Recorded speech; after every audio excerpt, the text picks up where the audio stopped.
Assalamualaikum warahmatullahi wabarakatuh. Alhamdulillah wassalatu wassalamu ala Rasulillah wa ala alihi wa sahbihi wa man wala amma ba'd. Dan kembali kita di POTS atau Podcast Tarbiyah Sunnah, dan kali ini bersama dengan guru kita Ustaz Yusuf Abu Baidah As-Sidawi hafizahullah taala. Sekarang kita berada di Kota Bali Residence ya, markasnya YAU. Benar Ustaz ya? Siap. Gitu. Jadi gimana Ustaz kabarnya? Iklan ya. Iklan. Enggak apa-apa, kita harus ini iklan kebaikan Ustaz insyaallah gitu.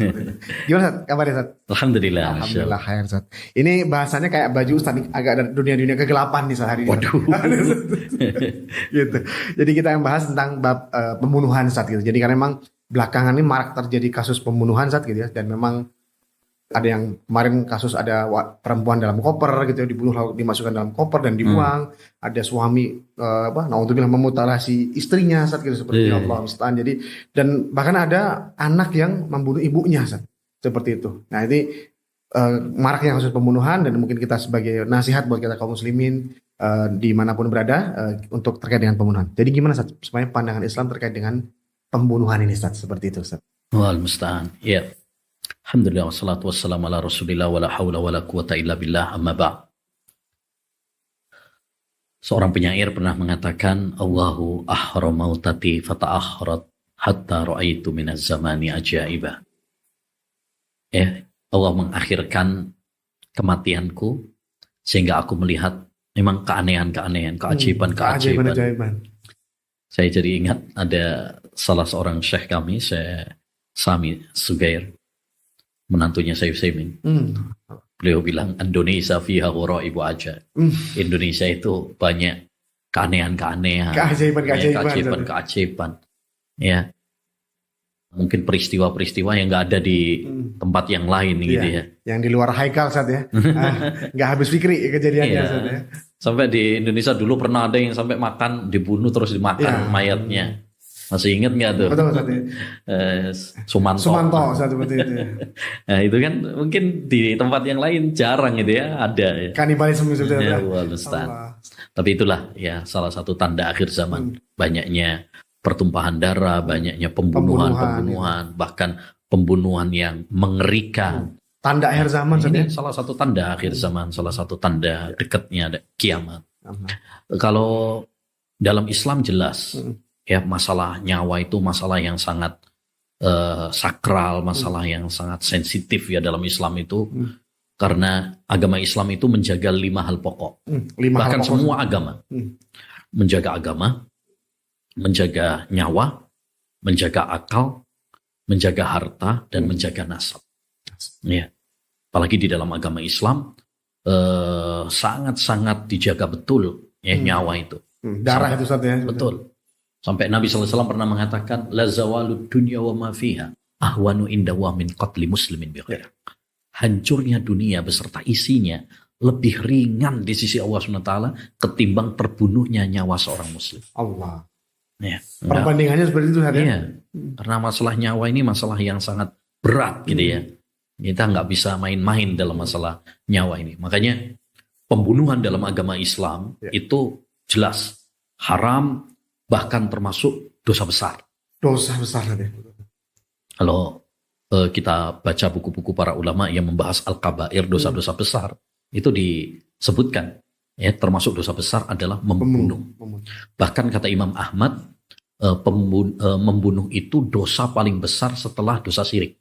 Dosa paling besar setelah dosa syirik. Iya. Dosa paling besar kan syirik ya. Nomor 2 itu adalah pembunuhan. Ya. Kenapa? Karena ancaman-ancamannya sangat berat sekali. Contoh misalkan dalam surat An-Nisa, Allah Subhanahu wa taala mengatakan, "Wa may yaqtul mu'minan muta'ammidan fajazaa'uhu jahannamu khalidan fiha wa ghadiba Allahu 'alaihi wa la'anahu wa 'adda lahu 'adzaban 'alim." Siapa yang membunuh seorang mukmin dengan sengaja, ya maka balasannya adalah neraka jahanam. Dia kekal di dalamnya. Allah murka kepadanya, Allah melaknatnya. Dan Allah siapkan untuknya azab yang pedih. Ancamannya bertubi-tubi. Itu. Udah seram-seram semua juga. Ya, lama di neraka, dilaknat, dimurka, disiapkan azab. Oleh karenanya, dalam sebuah hadis juga Rasulullah SAW pernah menyebutkan bahwa besok pada hari kiamat itu, dalam riwayat Imam Hakim dalam Mustadrak, hadisnya dihasankan oleh Syekhul Albani dalam Sahih, diceritakan bahwa besok orang yang dibunuh itu nanti dia akan membawa tengkorak kepalanya sendiri sama kepala pembunuhnya. Sedangkan lehernya ini bersimbah darah. Ya. Tanpa kepala kan, tanpa gitu kepala. Terus dia mengadu kepada Allah SWT.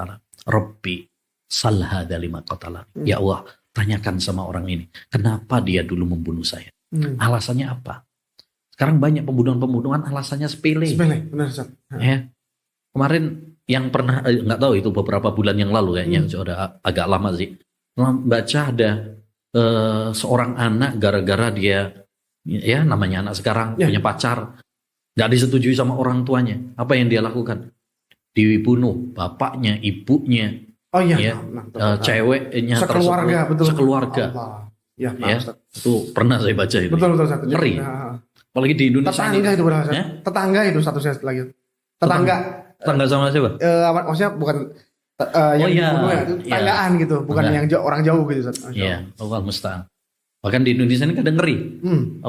Suami bunuh istri bunuh suami, anak bunuh orang tua bunuh anaknya. Dan caranya juga termasuk aborsi itu kan pembunuhan sebenarnya. Pembunuhan. Dia sudah bernyawa banyak dibuang misalkan anak.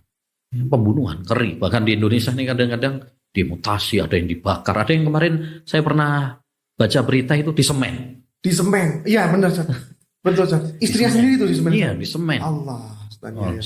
Ini nggak tahu, mungkin tentu faktor lemahnya iman mestinya ya. Mungkin nggak bisa ngontrol emosi. Mungkin juga ya tadi terbawa film kayaknya. Nonton terinspirasi film. dari Allah. Film makanya bahaya juga itu film-film pembunuhan. Iya. Jadi referensi Iya, malah ditiru di copy paste. Iya. Ya dia pingin menjadi pembunuh berantai dan sebagainya. Ngeri. Iya. Makanya dalam agama Islam hukuman pembunuh itu sangat berat. Yaitu dikisos. Ya ayyuhalladzina amanu kutiba alaikumul qisasu fil qatl al-hurru bil hurri wal abdu bil abd. Wahai orang-orang yang beriman, diwajibkan bagi kalian menerapkan hukum kisos. Yakni bagi para pemimpin ya. Nyawa dibalas dengan nyawa. Karena itu yang bikin adil. Ya, betapa banyak orang misalkan anaknya dibunuh terus pembunuhnya cuma di penjara ya 5 tahun 10 tahun keluar sementara anaknya nggak kembali lagi. Iya, akhirnya nggak terima. Tapi kalau misalkan nyawa dibalas dengan nyawa setimpal. Jadi intinya pembunuhan ini dalam agama Islam sangat-sangat diharamkan, bahkan ini termasuk dosa besar ya. Hukumannya sangat berat di dalam agama Islam, baik di dunia yaitu di kisos, apalagi nanti di akhirat. Apalagi di akhirat. Bahkan dalam agama Islam itu bukan hanya pembunuhannya yang diharamkan. Segala sarana yang mengantarkan kepada pembunuhan itu pun dilarang. Mirip-mirip zina ya? Sama. Memang kaidahnya begini, Mas. Ada kaidah yang disebutkan oleh para ulama itu yang disebutkan dengan kaidah saddud dzara'i. Ya, innallaha idza harrama syai'an harrama wasailahu. Wah, itu kalau mengharamkan sesuatu, maka Allah haramkan juga segala sarananya. Pembunuhan misalkan diharamkan, maka segala sarana yang mengantarkan kepada pembunuhan nggak boleh. Misalkan dengki. Orang betapa banyak karena dengki akhirnya membunuh. Kemudian hasad, tidak bisa menguasai emosi, amarah, ya itu kan. Bahkan menodongkan senjata, walaupun bercanda, itu nggak boleh dalam agama Islam. Ngeprank sekarang. Ya itu nggak boleh. Bahkan kata Nabi, man asyara ila ahi bihadidatin la'anat al malaika. Siapa yang menodongkan senjata kepada saudaranya, maka malaikat akan melaknatnya. Walaupun bercanda, nggak boleh. Kenapa? Karena bercanda ada batasnya. Terus awalnya kadang bercanda, nggak taunya beneran. Gitu, hati-hati. Karena ini sarana begitu. Sarana. Kayak zina juga tadi ya. Zina itu diharamkan. Sarananya misalkan berduaan di tempat-tempat yang sepi. Nggak boleh juga karena itu sarananya. Pacaran. Walaupun dia nggak berzina, tapi lambat laun akan mengantarkan kepada perzinaan. Dekat dengan perzinaan. Jadi intinya ya, nyawa dalam agama Islam ini sangat dijaga, dan pembunuhan haram, bahkan termasuk dosa besar, hukumannya sangat keras, baik di dunia maupun nanti di akhir. Ya. Nah, baik, Ustaz. Tadi berkaitan pembunuhan mungkin banyak terbahas bahwa saudara kita sesama Muslim yang memang diharamkan untuk dibunuh, Ustaz. Apakah ini juga berlaku untuk yang nggak Muslim, Ustaz? Orang-orang kafir? Itu gimana kaidahnya terkait dengan pembunuhan ini, Ustaz? Iya, karena ada yang memahami juga, betul, yang nggak boleh dibunuh itu Muslim aja gitu. Kalau non Muslim halal darahnya. Nah. Akhirnya banyak pemikiran terorisme, betul. Yang ngebom, alasannya ini halal darahnya, non Muslim. Jihad asalnya. Ya, kita harus paham ini. Makanya ini juga karena mungkin kurang paham tentang agama Islam ya. Jadi yang haram dibunuh itu dalam agama Islam itu ada 4 golongan. 4 golongan. Yang pertama orang Islam, jelas. Ya, seperti tadi dalam hadis sampai Nabi mengatakan hancurnya dunia beserta isinya lebih ringan di sisi Allah daripada terbunuhnya seorang Muslim. Itu jelas itu. Yang kedua adalah orang kafir mu'ahad. Mu'ahad itu antara kita dengan dia ada perjanjian damai. Kafir mu'ahad satu. Ya, namanya. Ada kafir juga yang nggak boleh juga, yaitu kafir zimmi. Kafir zimmi itu kafir yang tinggal di negara Islam, dia membayar jizyah, dijamin keamanannya, ya itu nggak boleh dibunuh juga. Kata Nabi SAW, man qatala zimmiyan au mu'ahadan lam yarih raihatal jannah. Siapa yang membunuh kafir zimmi atau kafir mu'ahad, dia nggak bakal mencium aroma surga. Nggak bakal mencium aroma surga, baru-baru masuk surga. Iya. Ya, ini ancaman gitu ya, ancaman. Yang keempat adalah kafir musta'min. Musta'min itu orang yang masuk ke negara Islam dengan jaminan keamanan. Ya, kayak sekarang misalkan banyak turis ke Indonesia, misalnya wisata misalnya gitu ya. Wisata atau kunjungan, penelitian, ziarah, pendidikan ya, dan lain sebagainya. Dan mereka masuk itu kan lewat visa. Negara memberikan resmi ya betul. Visa itu kalau zaman sekarang itu jaminan keamanan pemerintah. Artinya kamu silakan masuk ke Indonesia, saya jamin keamanan. Saya jamin sama pemerintah. Ya, dengan visa itu jaminan keamanan karena tidak ada ketentuannya secara khusus, dan kaidahnya dalam fikih itu segala sesuatu yang tidak ada jaminannya, tidak ada ketentuannya secara khusus dikembalikan kepada urf. Kalau dulu kan Rasulullah langsung jamin gitu. Kalau sekarang kan mungkin nggak presidennya langsung, tapi ada bagian imigrasinya. Departemen sendiri ya. Intinya di dalam agama Islam itu bukan hanya Muslim saja yang nggak boleh dibunuh. Kafir pun asalkan tadi zimmi, mu'ahad atau musta'min nggak boleh dibunuh. Nggak boleh. Yang boleh itu kalau ada peperangan. Kafir harbi, mereka yang memerangi kita. Ya, jadi kalau pengen bunuh ya mungkin pergi ke Palestina sana ya, ngelawan orang-orang Yahudi, Zionis. Nah itu halal itu. Itu halal. Tapi kalau kita di Indonesia, negara yang aman ya, nah ini nggak boleh kita. Walaupun misalkan ada orang kafir, punya tetangga kafir, punya keluarga kafir, bahkan tadi turis misalkan, jangan kemudian wah ini halal darahnya, dibom aja halal. Nah ini paham-paham yang sesat ya, paham khawarij yang menghalalkan darah menghalalkan darah kaum muslimin dan sembarangan dalam membunuh orang. Baik. Ini kalau bicara pembunuhan tadi kan juga disebutkan orang Muslim, orang non Muslim juga tidak boleh dibunuh dengan tadi 3 jenis orang kafir seperti itu. Terus kadang-kadang di kejadian-kejadian atau situasi itu menuntut tadi ada yang mungkin membunuh sudah. Kalau di bahasa hukum negara kita pembunuhan berencana. Ada yang pembunuhan yang memang yang nggak terencana gitu. Ada juga yang memang karena tadi kecelakaan misalnya, nabrak orang gitu. Ini kalau dalam Islam ada nggak pengkategorian seperti itu artinya? Ya kayak kemarin yang lagi viral kejadian kemarin kecelakaan bus ya, betul, yang mau studi tour atau karya wisata satu SMK di Depok ke Subang benar ke Ciater, betul Wah mustahil. Ya. Pembunuhan di dalam fikih itu ada 3 macam. Yang pertama pembunuhan yang tadi terencana, sengaja terencana. Ya. Dan itu patokannya adalah apabila ada niat Jadi niatnya Si untuk membunuh pelakunya memang ada. sudah ngincar lah niat. ibaratnya gitu ya.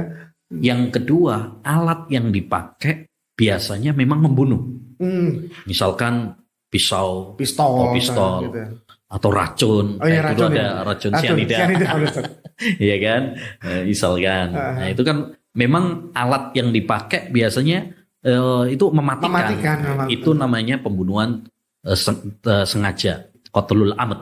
Ya, pembunuhan terencana. Jadi patokannya dua. Satu, ada niat untuk membunuh. Yang kedua, alat yang dipakai itu memang mematikan. Gitu. Yang kedua, ada namanya qatlul khata, pembunuhan yang salah, maksudnya tidak sengaja. Ya kayak misalkan mungkin kecelakaan tadi ya. Saya yakin mungkin supirnya juga nggak ada niatan untuk membunuh lah ya. Ya. Cuma mungkin karena remnya blong atau supirnya ngantuk gitu. Ya, dan lain sebagainya, sehingga mengakibatkan kecelakaan. Ini masuknya namanya nanti qatlul khata. Ya, karena tidak ada unsur kesengajaan untuk membunuh. Ya, ada niatan juga gitu. Walaupun alat yang dipakai adalah membunuh. Misalkan orang berburu, nembak itu. Iya. Ada nembak. Misalkan mau nembak burung misalkan ya. Nggak taunya kena orang. Nyasar. Peluru nyasar. Ya, pelurunya nyasar kena orang misalkan. Itu namanya qatlul khata. Ya. Dia tidak berdosa tapi nanti kena diat dia. Tetap harus berdiat. Kalau yang pembunuhan sengaja itu yang tadi dia berdosa, berniat dan dikisos dan nanti di akhirat hukumannya ini yang dosa besar ini. Kisos ditambah. Betul. Yang ketiga itu namanya syibhul amd, pembunuhan semi sengaja. Semi sengaja ya. Mirip-mirip sengaja gitu. Yaitu kalau ada niatan untuk membunuh, tapi alat yang dipakai itu biasanya tidak mematikan. Ya, jadi dia memang merancang pembunuhan, punya niat untuk membunuh. Tapi alat yang dipakai ini biasanya nggak mematikan, gitu. Nggak mematikan. Kayak dulu di zaman Nabi itu ada pernah kejadian gitu ya. Ada seorang melempar dengan kerikil kepada wanita hamil, akhirnya mati. Nah, biasanya orang kalau dilempar sama kerikil kan nggak mati, gitu. Ya. Tapi mungkin ini saking kuatnya lemparan, tepat di sasaran yang mematikan, akhirnya mati. Betul. Nah, ini namanya syibhul amd. Jadi intinya di dalam agama Islam itu ada perincian tentang hukum pembunuhannya, dan nanti ada konsekuensi hukumnya yang berbeda. Kayak misalkan tadi yang kalau tidak ada sengaja itu dia tidak berdosa, tapi dia kena diat nanti. Bayar diat.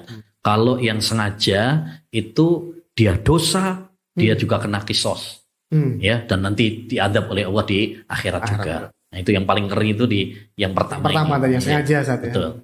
Dan itu yang dimaksud di dalam pembahasan para ulama tentang dosa besar adalah membunuh, itu maksudnya membunuh dengan sengaja. Gitu. Kalau tadi yang semi sengaja tadi itu hukumannya gimana, Sat?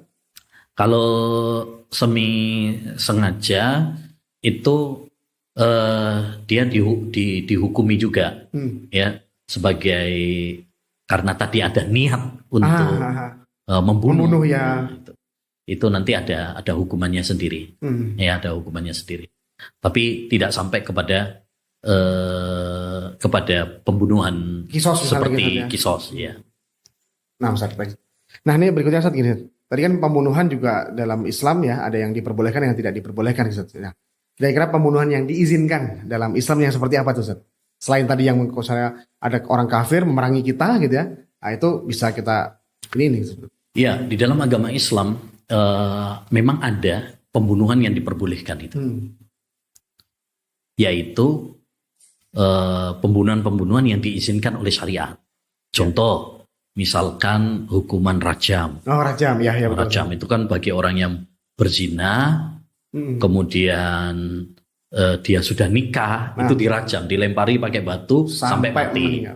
Ya. Yang kedua adalah pembunuh yang tadi membunuh. Kisos tadi. Ya. Kan membunuh juga kisos. Iya, betul. Tapi itu pembunuhan yang diperbolehkan karena diizinkan oleh Allah yang memerintahkan malah. Kemudian yang ketiga adalah orang yang murtad.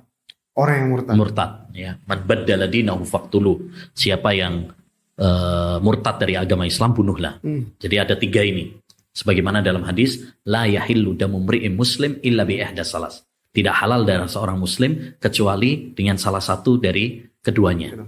Ya, as-sayyibu zani, yang sudah nikah tapi berzina.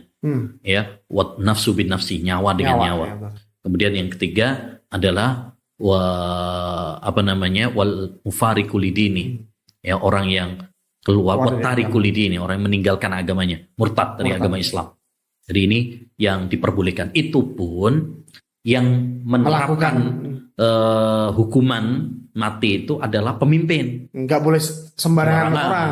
Oh, ini ada yang berzina, udah dirajam oleh masyarakat gitu, nggak boleh. Kenapa? Karena di dalam penerapan hudud itu dengan kesepakatan para ulama ya harus kepada para pemimpin.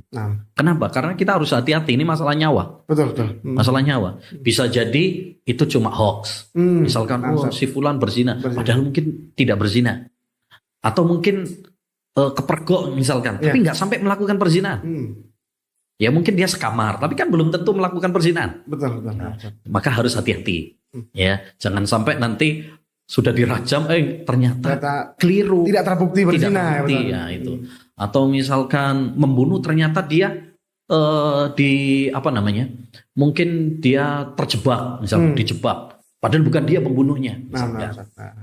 Jadi harus diserahkan kepada para pemimpin karena kaitannya tadi masalah nyawa itu berat, sehingga harus betul-betul diverifikasi istilahnya. Harus valid, pastikan iya, terbukti benar-benar. Betul nggak ini?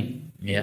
Jangan-jangan tidak memenuhi persyaratan untuk dihukum. Ditegakkan hukum tadi. Makanya harus hati-hati gitu dalam masalah ini.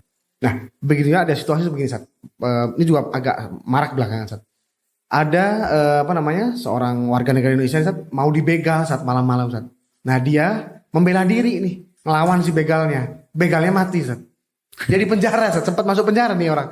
Akhirnya karena viral, terus juga ada ahli hukum yang bersuara, akhirnya dia nggak dikeluarin, nggak jadi di penjara, kayak itu seperti itu, Sat. Jadi tapi sempat masuk penjara dulu, Sat, seperti itu.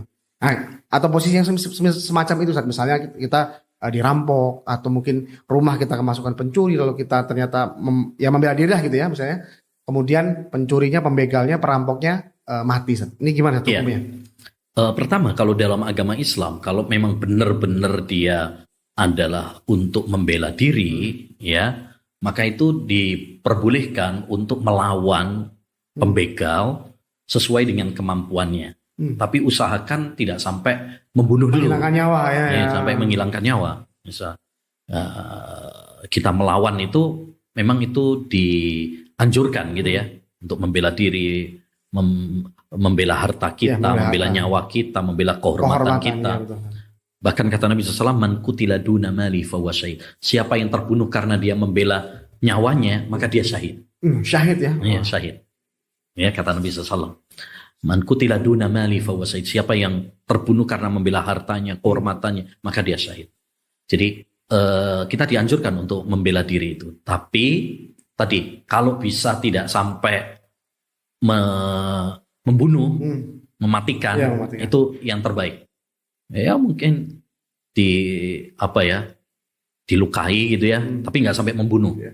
Ya, terus dibawa ke yang berwenang ya, polisi misalnya, polisi, begitu. Ya, biar nanti mereka yang menindaklanjuti. Itu di dalam hukum Islam gitu ya. Tapi ya mungkin biar kita juga tidak suudzon kepada pemerintah, kepada pihak yang berwenang, dianggap bahwasanya ini hukum nggak benar dan sebagainya. Jadi kita harus berhati-hati juga, karena begini juga, kita harus melihat dari sudut pandang yang berbeda. Artinya tidak semua orang yang membunuh misalkan begal terbukti bahwasanya dia betul-betul membela diri. Ya, betul-betul membela diri. Ya, makanya betul sih sebenarnya kalau ada orang yang misalkan bunuh itu diamankan terlebih dahulu. Ya, untuk memverifikasi benar nggak kalau ini adalah membela diri. Membela diri ya. Karena bisa jadi nanti setiap orang misalkan membunuh alasannya saya membela diri. Betul. Ada ancaman gitu ya. Misalkan ada orang bunuh tamu di rumahnya gitu misalkan. Iya. Alasannya apa? Membela diri. Nah, dikit-dikit nanti alasannya membela diri. Jadi kalau memang terbukti bahwa dia betul-betul membela diri dalam agama Islam, memang dia tidak salah. Tidak salah. Tapi kan pembuktian bahwa dia membunuhnya kalau membela diri ini perlu pembuktian. Betul, oleh ahlinya saja. Iya. Yang bagusnya emang diamankan dulu. Nanti sudah terbukti harus dibuktikan di pengadilan bahwa dia betul-betul karena membela diri. Karena tadi bisa jadi itu dijadikan salah satu tipu muslihat juga. Modus ya. Saya membela diri, dia yang memulai misalkan. Ya, padahal mungkin sebenarnya enggak misalkan. Ya, mungkin sebenarnya enggak. Cakar aja. Betul. Nah, jadi yang diperbolehkan itu betul-betul membela diri. Nah, itu yang perlu pembuktian. Yang perlu pembuktian. Jadi kita istilahnya jangan tergesa-gesa juga menyalahkan pihak yang berwenang, yang wajib ya. Gitu. Dia menjalankan tugasnya, hukumnya, SOP-nya, harus diverifikasi terlebih dahulu, harus diteliti terlebih dahulu, ya. Tapi kalau memang benar-benar terbukti bahwa dia adalah membela diri di dalam agama Islam, tidak berdosa. Dan yang paling penting itu kita tidak berdosa di mata Allah SWT. Tidak semua orang misalkan dia betul-betul membela diri. Kemudian oleh pengadilan misalkan karena kurangnya bukti diputuskan dia bersalah misalkan. Dihukum misalkan. Ketika orang itu dihukum misalkan tidak mesti dia itu keliru gitu. Tidak mesti dia keliru. Artinya begini, Nabi Yusuf misalkan. Nabi Yusuf beliau di penjara, tapi beliau tidak terbukti bahwa beliau bersalah. Artinya tidak semua orang yang dihukum di penjara misalkan pasti berarti dia melakukan bersalah. Tidak mesti juga. Para ulama juga banyak yang di penjara. Banyak. Syekhul Islam Taimiyah, Imam Ahmad di penjara juga. Jadi jangan kita ini di penjara berarti dia penjahat. Udah pasti jahat, salah pasti juga. Karena memang ada beberapa orang ya mungkin ada permainan politik dan sebagainya, dijebak dan sebagainya. Iya kan? Oleh karenanya kita juga harus istilahnya harus cerdas juga, harus cerdas, jangan terbawa oleh media misalkan, harus media betul, sehingga memancing reaksi terprovokasi, jangan. Kita harus pertama husnudzon kepada pemerintah kita, tapi kalau memang misalkan orang tersebut terbukti bahwa dia tidak bersalah, ya udah, di mata Allah SWT dia tidak bersalah. Adapun dia mungkin di penjara, ya mudah-mudahan itu sebagai kafarat bagi dosa-dosanya. Mudah-mudahan diampuni oleh Allah SWT dan semuanya ada hikmahnya, takdirnya gitu. Nah Ustaz, ini bahas tentang pembunuhan ini kalau diperpanjang memang pasti panjang lagi Ustaz seperti itu. Tapi kita cukupkan Ustaz. Alhamdulillah nih mudah-mudahan jadi pencerahan buat para pemirsa dan juga para pendengar Radio Tarbiyah Sunnah dimanapun berada. Dan sampai jumpa kembali Ustaz insyaallah di podcast berikutnya. Terima kasih Ustaz. Hatur nuhun Ustaz. Jazakumullah khair sudah menemani kita.